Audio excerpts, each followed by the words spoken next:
유초동부 친구들 안녕. 벌써 3월이 되었어요. 우리 친구들도 새로운 학기 잘 시작하고 있나요? 우리가 새로운 학년이 되고 새 학기가 시작이 되면 자기소개를 합니다. 나는 누구누구입니다 라고 말이죠. 예수님께서도 성경 말씀을 통해서 자신을 소개하셨어요. 나는 무엇무엇이다 하고 말이에요. 과연 예수님은 어떤 분이실까요? 함께 알아보도록 하겠습니다.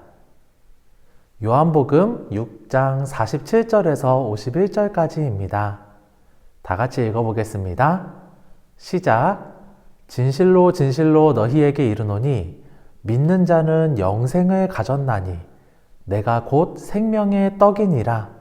너희 조상들은 광야에서 만나를 먹었어도 죽었거니와 이는 하늘에서 내려오는 떡이니 사람으로 하여금 먹고 죽지 아니하게 하는 것이니라.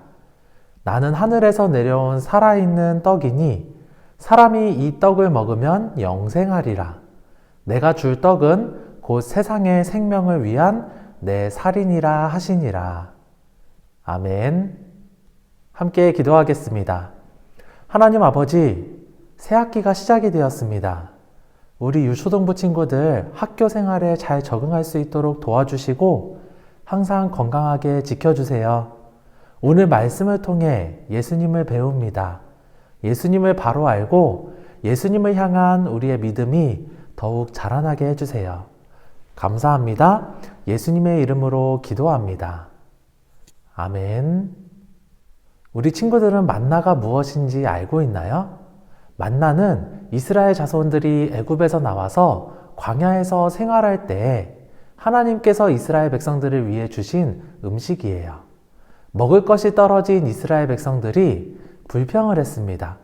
그러자 하나님께서는 아침에는 만나, 저녁에는 메추라기를 주셔서 이스라엘 백성들이 광야에서 굶주리지 않도록 지켜주셨습니다.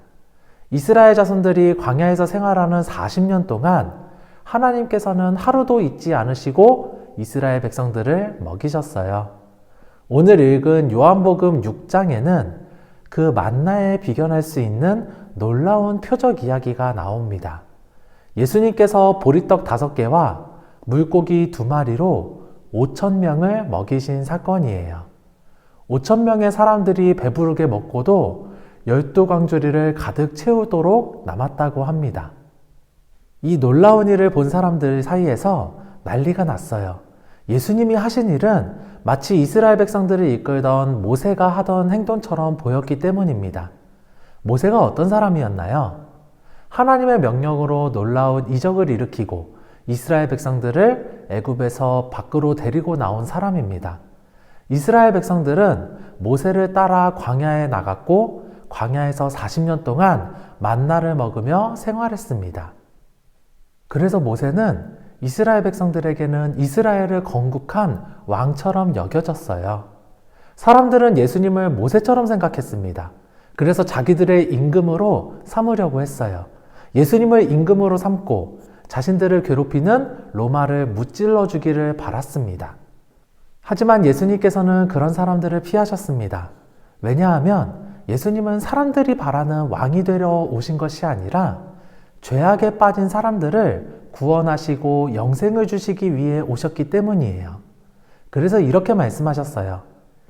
내가 진실로 진실로 너희에게 이르노니 너희가 나를 찾는 것은 표적을 본 까닭이 아니요 떡을 먹고 배부른 까닭이로다. 썩을 양식을 위하여 일하지 말고 영생하도록 있는 양식을 위하여 하라. 그러면서 이렇게 말씀하세요. 내가 곧 생명의 떡이니라. 너희 조상들은 광야에서 만나를 먹었어도 죽었거니와 이는 하늘에서 내려오는 떡이니 사람으로 하여금 먹고 죽지 아니하게 하는 것이니라. 아멘. 이스라엘 백성들은 40년 동안 광야에서 만나를 먹었지만 결국 모두 죽었습니다. 하지만 하늘에서 내려온 만나인 예수님을 먹으면 영생을 한다고 말씀하셨어요. 나는 하늘에서 내려온 살아있는 떡이니 사람이 이 떡을 먹으면 영생하리라. 내가 줄 떡은 곧 세상의 생명을 위한 내 살이니라 하시니라. 그렇다면 생명의 떡이신 예수님을 먹는다는 것은 어떤 것일까요? 바로 예수님을 믿는 것입니다. 우리의 죄를 대신해서 예수님이 고통당하셨어요. 우리를 대신해서 채찍에 맞으시고 살이 찢겨지셨습니다. 우리의 죄 때문에 예수님이 고난당하시고 고통당하신 것을 믿는 것이 바로 생명의 떡이신 예수님을 먹는 것입니다. 그렇다면 우리는 왜 예수님을 믿어야 하는 것일까요? 앞서서 예수님은 이렇게 말씀하셨습니다. 썩을 양식을 위하여 이러지 말고 영생하도록 있는 양식을 위하여 하라. 어느 부자가 농사를 잘 지어서 큰 수확을 얻었습니다. 거둔 곡식이 너무 많아서 창고가 부족할 지경이었죠. 부자는 생각했어요. 내 곡간을 헐어서 더 크게 짓고 거기다가 곡식과 물건들을 가져다 놓자. 그리고 편히 쉬고 먹고 마시고 즐기자. 하지만 만약 하나님께서 그 부자의 영혼을 데려가신다면 어떻게 될까요? 아무리 큰 창고를 짓고 재물과 곡식을 가득 채워 놓아도 소용이 없을 것입니다. 예수님은 자신을 모세처럼 여기고 임금으로 삼으려는 사람들이 썩을 양식을 위하여 일하는 것이라고 말씀하셨어요. 예수님이 사람들에게 오신 이유는 로마와 싸우기 위한 것이 아닙니다. 예수님은 우리에게 영원한 생명을 주시려고 오셨어요. 그래서 예수님은 썩을 양식을 위하여 일하지 말고 영생하도록 있는 양식을 위하여 일하라고 말씀하세요. 그것은 우리를 구원하기 위해 고난받으시고 부활하신 예수님을 믿으라는 말씀입니다. 예수님은 이렇게 말씀하셨어요. 진실로 진실로 너희에게 이르노니 믿는 자는 영생을 가졌나니 내가 곧 생명의 떡이니라.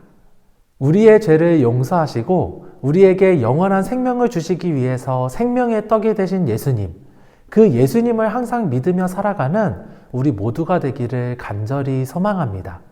우리가 예수님을 믿을 때 예수님께서는 우리에게 참된 행복과 만족을 주겠다고 말씀하십니다.